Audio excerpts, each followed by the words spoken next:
Hello, happy Sunday. It's a beautiful day in Soldotna, Alaska, and we're here at Whistle Hill. Been wanting to do a video of Whistle here for quite a while.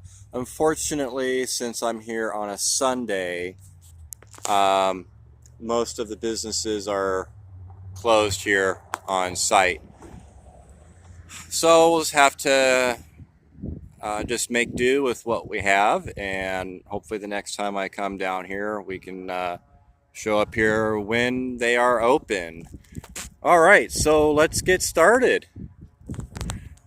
So as you can see, we are looking at the 602. The restaurant, or I should say the coffee shop name is Brew at 602. 602, like I mentioned, is the number, the road number. So this is American Car and Foundry Gallery coach. It's a double-decker, bi-level, and it was built for the Southern Pacific Railroad in 1954. Its original number was 3730 for those that are fans of the Southern Pacific. Came to Alaska in the 80s and was retired. I think it was retired in the early 2000s. The gallery cars that the Alaska Railroad had, they were used on the Whittier Shuttle. And for those that aren't familiar with the Whittier Shuttle, I recommend that you go to John's Alaska Railroad website, alaskarails.org, and search for the Whittier Shuttle. That was a unique train in the fact that it went from Anchorage to Whittier a couple times throughout the day, and it would haul vehicles and people back and forth. It was kind of like a mixed train. It was just a passenger train with a lot of flats, and people would drive their vehicles up on the flat cars, generally at Portage, and then they would make the trip to Whittier and offload, and also vice versa. So in the 80s, there were tour companies that had brought up, I think there were 10 of these gallery cars. And when that venture changed, as a lot of tour ventures do in Alaska, Alaska Railroad picked 3 of the gallery cars, and they were numbered in the 600 series. So there was 600, 601, and 602. I can't remember which is which, but there's one in Delta. There was one in Seward at Miller's Landing, and I think that one has been scrapped. Unfortunately, I didn't do a video on that when I was down in Seward checking out the observation car Seward. The owner, Mary Krull, has the entire property here. There's the Addie Camp restaurant. There is a World War II troop sleeper boxcar. I think it's 10635. 1514. The last FP7 in Alaska. You can see the nose of it right over there. And over there, you can just see part of RDC 701. I don't recall off the top of my head when Mary opened up Brew at 602. I think it's been about 10 or so years. And she's done a wonderful job on preserving Alaska Railroad history just in this way. She got the gallery car, and you might notice the trucks are not the regular passenger car trucks that you would expect to find. Alaska Railroad, most of the time whenever they do surplus cars off, they do keep the trucks. So from what I remember Mary telling me, the last time I was here a few years ago that she managed to obtain trucks from someone in Anchorage, and she put them under her car here. Unfortunately, we can't go inside, right, because it's closed. But I can tell you, maybe we can walk up here on the steps. I can tell you that the inside is mostly intact, as it would have been if you were here, or if you were riding this car in service. Sorry, I got a little distracted back there. So this bottom half of the car is the coffee shop. I think I'm in the employee end of the car. And then the other end is where everyone sits and enjoys their coffee and their snacks and what have you. And it's really cool. You can even still go to the upper level of the car and sit and look out the window.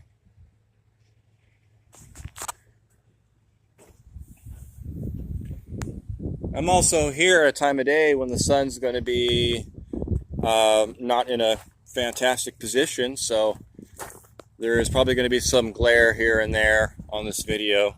Sorry about that. So I think actually it was like 2001 when these cars were retired, and the reason why they were retired is the Whittier shuttle became obsolete. That was around the time when the Anton Anderson Memorial Tunnel, that's the Whittier Tunnel, that's when they built a road in there, and it became a combination railroad and highway tunnel. So then these three cars got retired. And what's interesting is I do remember seeing maybe it was a 601 going to Delta. Saw it going over the tracks in Wasilla on a big lowboy. And this was brought in as a tractor trailer. If you look here, you can see the fifth wheel plate and the kingpin. Pretty cool. And this rail here is a 70-pound rail. It is a genuine Alaska Railroad rail.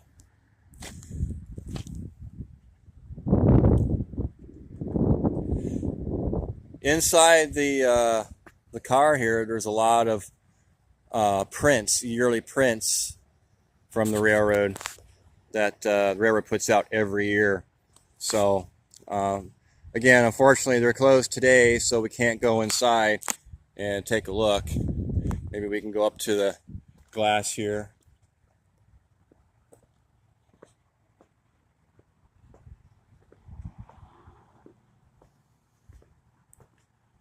Oh, yeah, they closed at 2. Oh well.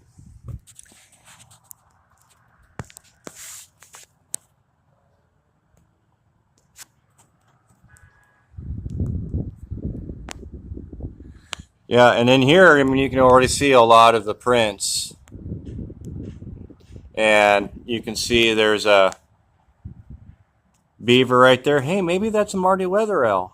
Ha. If you know, you know. So there's a 602, and then the steam locomotive up ahead, that is 557.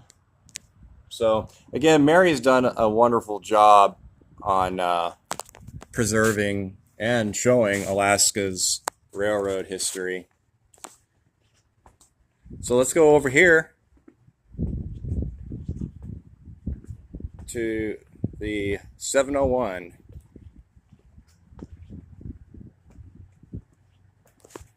I'm going to take a break here real quick and adjust this camera. Get right back. All right, let's take a look at this bug can. I'm going to refer to this as a bug cam. That's what all the old railroaders called them, were bug cans. Bud, because they were built by the Bug Company, who built passenger cars as well as the RDCs. So 701 was built as an RDC-4 for the New Haven Hartford Railroad in 1952. Either 1952 or 1954. I believe it was 1952. Sorry, I'm not super great with my my dates today, am I? But anyway, so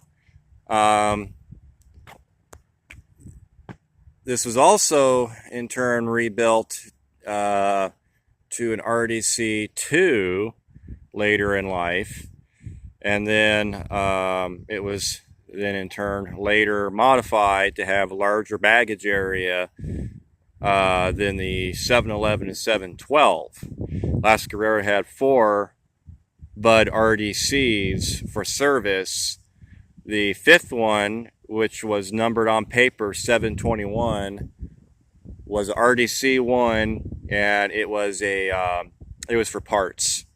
I don't know when it was scrapped or anything like that. So, and what's also special about this is this was used on the Hurricane Turn. All the RDCs were at one point in time used on the Hurricane Turn. 701, 702, and 712 were mostly the ones used for the Hurricane Turn. 711 was wired for cab controls for the Glacier Discovery, and the only time I ever rode on 711 was in 2008. That was the last year for all the RDCs to be in service, and they brought 711 up because the other RDCs were having issues. That was the year that they were running the Hurricane Turn with a locomotive and 2 RDCs, because the RDCs kept having problems.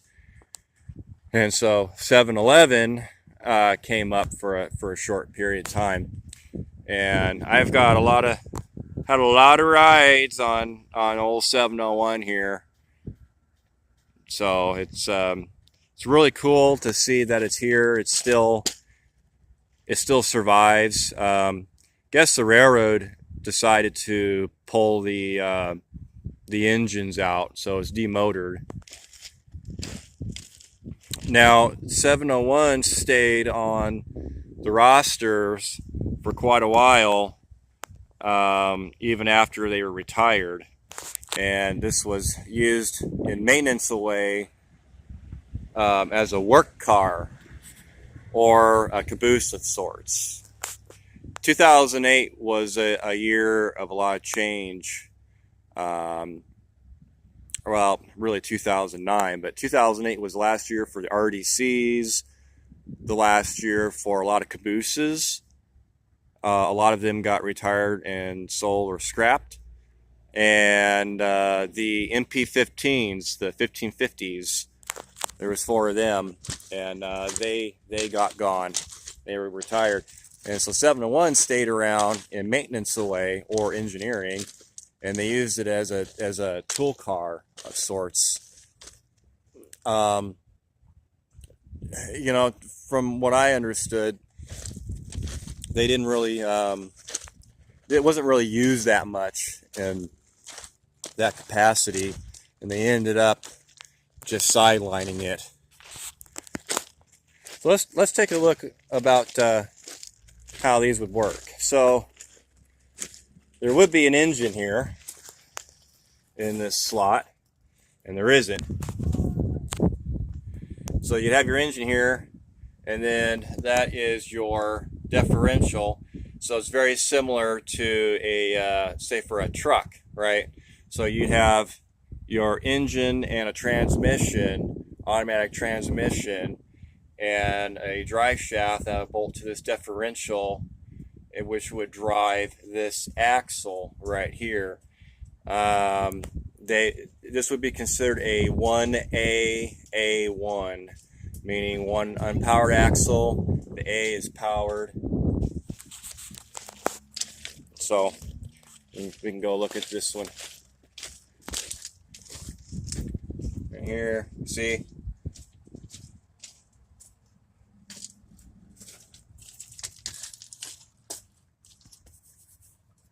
And I have a little foamer, a little mini foamer. Hi, who decided he wants to check this out too.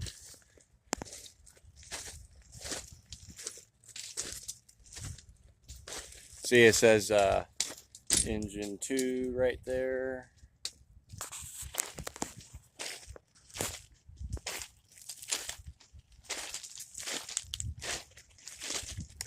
Yeah. Wow. I look at these doors right here, this big door right here, and I can remember quite a few people standing there, from railroaders to folks that lived up the tracks that are no longer with us. So quite kind of sentimental, really, you know, to see this old buck can here. I got a few models of RDCs. I have two RDC, I think they're RDC 3s that are Proto 1000. They came out quite a number of years ago, and I bashed a couple of them to represent 701 and 702, and I actually brought them on 701 and 702 back in the day. And then I have the two Rapido RDCs that they offered, the 711 and 712, which are pretty awesome.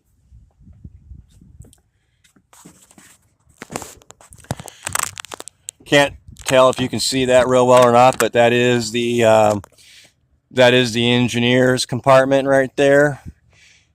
So I can just imagine seeing a few people I know running in here. That's all intact. Yep. And I can say this now because those involved are no longer around, but I've actually got some stick time on 701. I have sat in the engineer's seat, and I have moved 701 and 702 a little bit. That was quite a long time ago, and they really dumped the fuel on the fire when they let me do that, that's for sure. That was really cool. Looks like the horn's still up there.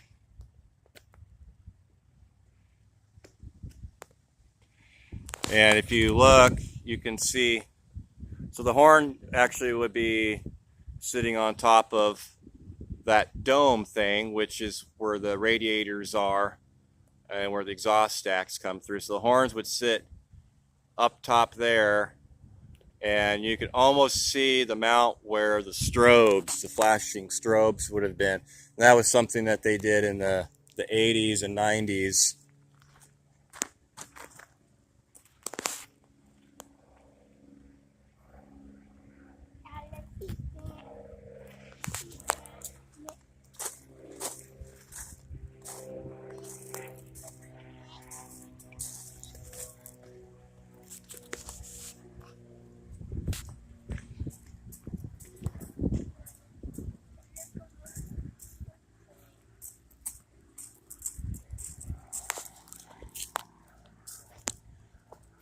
I don't know if I'm supposed to walk back here, but yeah. So 701 came here to Whistle Hill sometime last year, and for quite a while it laid around the yard in Anchorage near the GOB, and then it got moved to Seward. It actually went to Seward with a lot of the old British Columbia rail hoppers, cylinder hoppers. And what the story was, there was a an American mining firm in Brazil that had purchased the 701, and they purchased all of the bee coal hoppers that I just mentioned. And I'm not really sure what happened with that deal, but it ended up falling through, and the 701 became available again, and those covered hoppers, they all went to scrap. And here is the other end of 701 right here.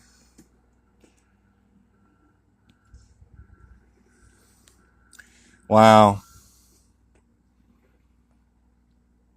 And you know, you can see the windows out here and all, and whenever these were running on the hurricane turn, they ran them so that the baggage ends of the cars were together, right? So they would be kind of in the middle of the consist. Well, we're not going inside, bud. They're closed. We're just looking. And they did that for ease of baggage operations for the off-gridders. The blue one. See the blue one. Single walker. Well, no, that's kind of got a bit of a slope that we don't want to go there. So they ran the baggage compartments together, and so the rear end, if you want to call it that, of the bud cans were the running ends.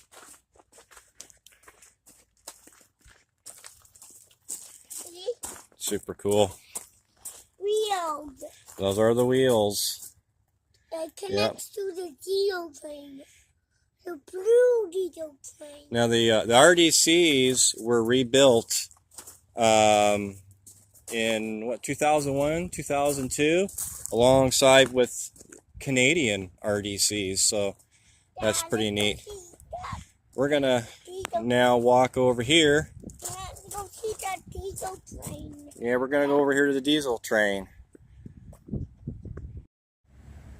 All right, so we are looking at the remains of 1514.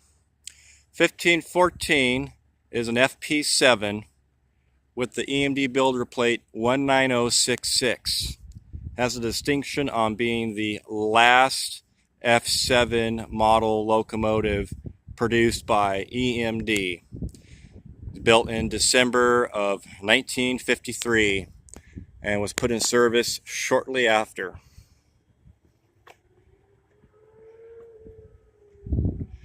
1978, 1514 caught fire, and it was slated for a rebuild. At one point in time, the powers to be wanted to do full-on, in-depth rebuilds on the F units, and they rebuilt the 1530.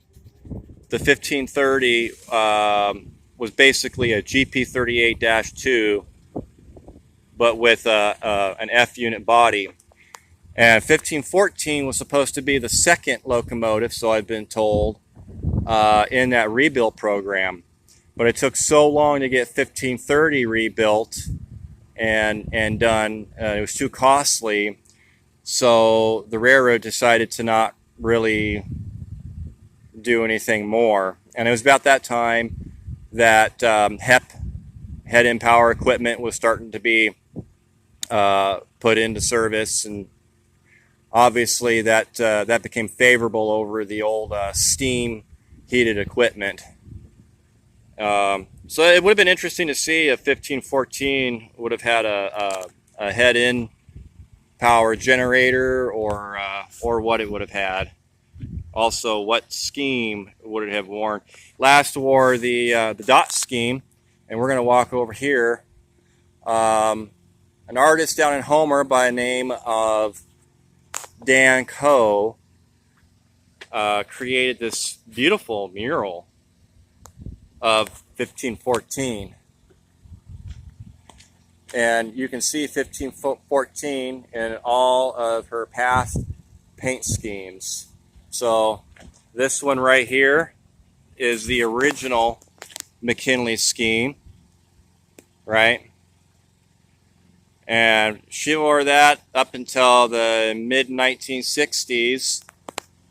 And over there, right here, is the black and gold scheme, freight scheme. And 1514 wore that until 1972 when it was painted in that scheme. That is the dot scheme. Very similar to the original scheme here. And they paint that up to match the newly acquired Union Pacific passenger cars. And a little interesting story real quick. The Union Pacific cars that came to Alaska came in their yellow, their armor yellow and gray roofs. Alaska Railroad, all they did was they painted the blue stripes on the top and the bottom over the Union Pacific lettering, and that's how the dot scheme was created. And then they painted 5 locomotives to match. 1514 and 1512 were the FP7s that wore it. Then you had 1509 and 1517. 1517 was an ex-Rio Grande B unit. 1509 was original. Was it original? Yeah, original F7 Alaska Railroad F7B. 1530. After its rebuild, it debuted in 1976 in the dot scheme. But that was also the same year that 1512 was repainted into the bicentennial scheme. So, there's that. A little bit of trivia for you. There's an engineer named Woody who bought 1514 when the railroad finally retired it. He bought it in the 90s, hauled it down to Seward. I think they actually brought it down on rail because they had trucks. I remember used to see this in Anchorage there by the power plant. So they brought it down to Seward and went to Kim's Forest B&B off Stony Creek Road. And it sat there for years and years and years. And Mary and her husband Henry, I remembered his name, Henry, acquired 1514 a few years ago and brought it down here to Whistle Hill. And if I remember right, this was the second railroad, piece of railroad rolling stock that they brought down. So it's pretty cool to see that here, and I'm really glad, coming from the railroad preservation side of things, I'm really glad to see that it's still here and exists and it has not been scrapped, nor is it in danger of being scrapped. I personally would love to see this thing on the rail running, but we all have our wishes. And of course, I'm going to be in the sun here when I do this, so let's just walk.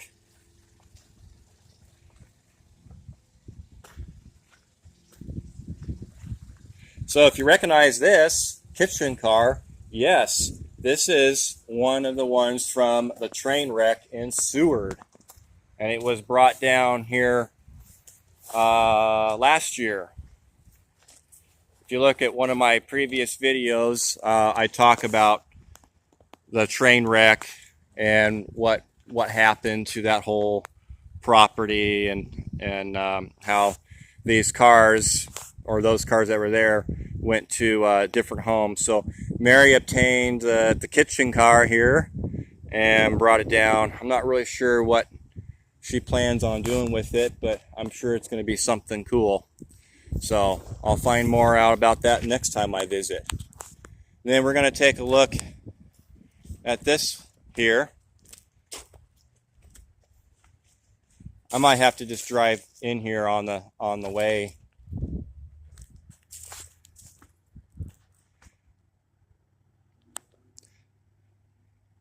This is a kitchen car converted to a box car.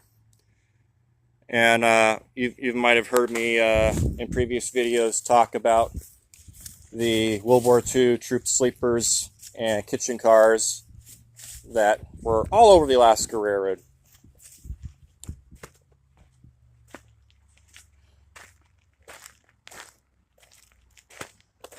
I'm just going to throw it out here right now. I do apologize to the owners if I'm not supposed to be back here.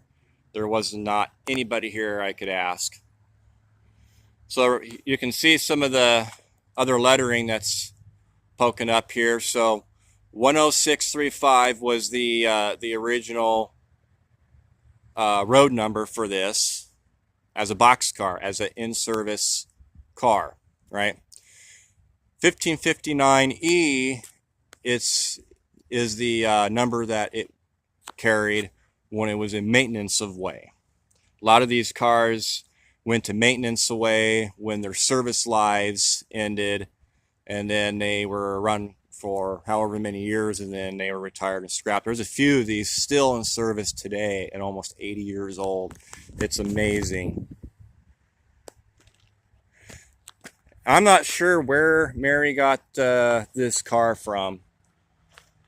I'm sure I'll find out and share that in the description. I don't know what Mary's going to do with this car, but it looks like it's going to be super cool. And I just want to walk up here so you can see the logo there. All right, we're going to walk back up here.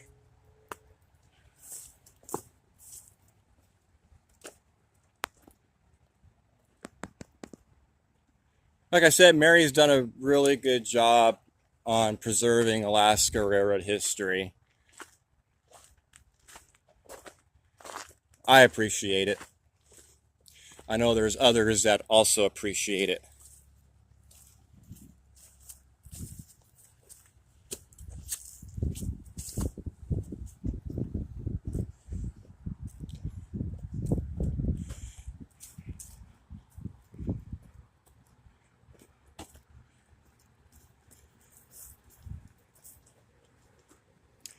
I normally like to do a longer video, but I have a cooler full of fish since we were down on the Kasilof dip netting.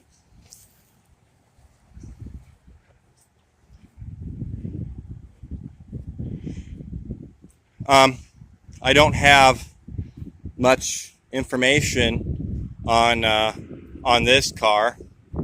I do know that it is the oldest piece of railroad history here. I believe it's like 120 years old. And I like I said, I don't know much of its history. I know that it has significance to Mary. I believe it came from where she grew up, and she managed to get a piece of her childhood and brought it to Alaska. This came to Alaska within the last 10 years and was loaded on Alaska Railroad flat cars from Whittier to Anchorage, and then it was trucked down here. So it's pretty cool. And this is part of her nice restaurant here called Addie Camp. That we'll have to try it.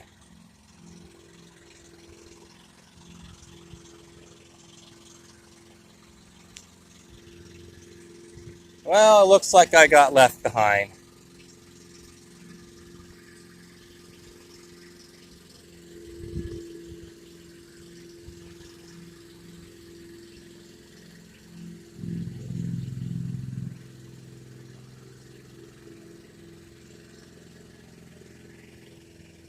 Oh, She's over there. Well, anyway, so this is just kind of a quick overview of Whistle Hill. Brew at 602. Miss Elise's Vintage Boutique. And Addie Camp. I hope I get a chance to make a trip down here again and maybe get a chance to talk with the owners and hopefully get in when they're open.